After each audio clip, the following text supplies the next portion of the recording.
ممکن نہ تھا. یہ باتیں نہیں کی قرآن مجید نے. وہ ٹھوس بنیادیں بیان کر رہا ہے کسی نظام کے استوار ہونے کی، نظام کے بدلنے کی، انقلاب لانے کی ٹھوس باتیں کرتا ہے. قرآن ان 3 اسباب اور وجوہ کی نشاندہی فرما رہا ہے جس کی وجہ سے مذہب اور دین تمہارا مستحکم نہیں ہو سکتا تھا. تو جو قوم، جو طبقہ سیاسی طور پہ کمزور ہو، معاشی طور پہ غیر مستحکم ہو اور سماجی طور پہ غیر محفوظ ہو، اس کا دین کس طرح محفوظ ہو سکتا ہے؟ قربان جائیں قرآن کے فلسفہ انقلاب پر. فرمایا فآواکم وأیدکم بنصرہ ورزقکم من الطیبات. یہاں بھی نہ نمازوں کی بات کی، نہ روزوں کی بات کی، نہ قرآن پڑھنے پڑھانے کی، نہ دینی تعلیمات کے فروغ پانے کی، کیونکہ یہ چیزیں تو انجام کار خود بخود حاصل ہو جاتی. نظام کو بدلنے کی بات کی جا رہی ہے. صالح نظام ہو تو ایمان کی جڑیں مضبوط ہوں، دین مستحکم ہو. غیر صالح نظام ہو تو کفر پلے، اس تصور کی بات کی جا رہی ہے. Social security the number 1.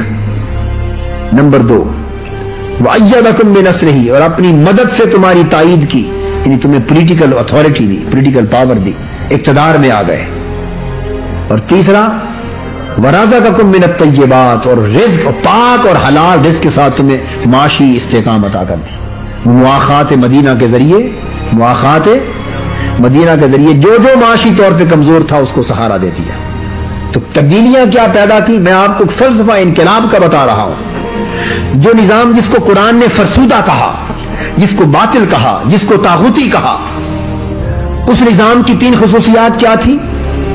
اس میں مسلمان سیاسی طور پہ کمزور تھا، مسلمان معاشی طور پہ غیر مستحکم تھا، مسلمان سماجی طور پہ غیر محفوظ تھا، یعنی عزت اور جان و مال محفوظ نہ تھی، معیشت میں مضبوط مستحکم اور آزاد نہ تھا، اور سیاسی حقوق آزادانہ طور پہ اس کو میسر نہ تھے.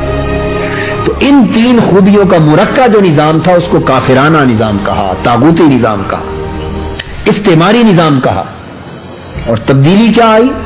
جب تبدیلی لائی تو جس نظام سے بدلا اسلامی نظام، اس کی خوبیاں کیا قرآن نے بیان کی؟ اس کی خوبی یہ بیان کی کہ سماجی تحفظ دیا، معاشی استحکام دیا اور سیاسی استحکام دیا.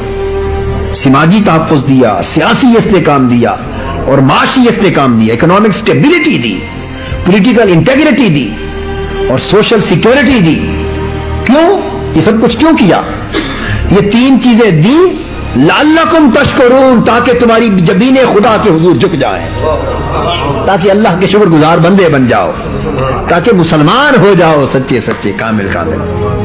لعلکم تشکرون، تاکہ شکر گزار بندے بن جاؤ. تو شکر گزار بندگی کے مقام تک پہنچانا یہ منزل مقصود تھی، راستہ نہ تھا. تم بات ہی یہاں سے شروع کرتے ہو، قرآن یہاں بات ختم کر رہا ہے، تم شروع یہاں سے کرتے ہو.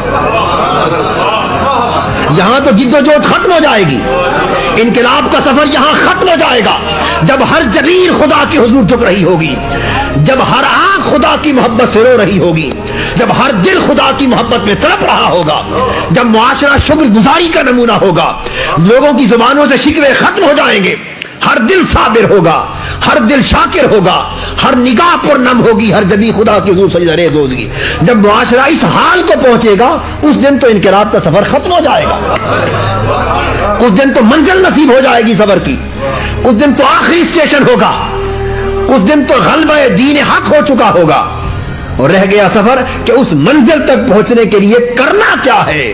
معاشی انقلاب لانا ہے، سیاسی انقلاب لانا ہے، سماجی انقلاب لانا ہے، فرسودہ نظام کو جڑوں سے اکھاڑ کے پھینکنا ہے، سامراجی باطل طاغوتی بتوں کو پاش پاش کرنا ہے، سرمایہ دارانہ جاگیردارانہ نظام کو اٹھا کر اس پنجرے کو پھینک دینا ہے، ایک ایک فرد کو معاشی تحفظ دینا ہے، سماجی تحفظ دینا ہے، سیاسی حقوق کو بحال کرنا ہے تاکہ ہر شخص آزادی کی فضا میں سانس لے، ہر شخص کی عزت محفوظ ہو، ہر شخص کو عزت کے ساتھ حلال کا کھانا ملے، تاکہ پریشانیاں دور ہو اور خدا کے حضور جائے تو فقط اللہ کو یاد کرے. لعلکم تشکرون، روٹی کی پریشانی نہ رہے،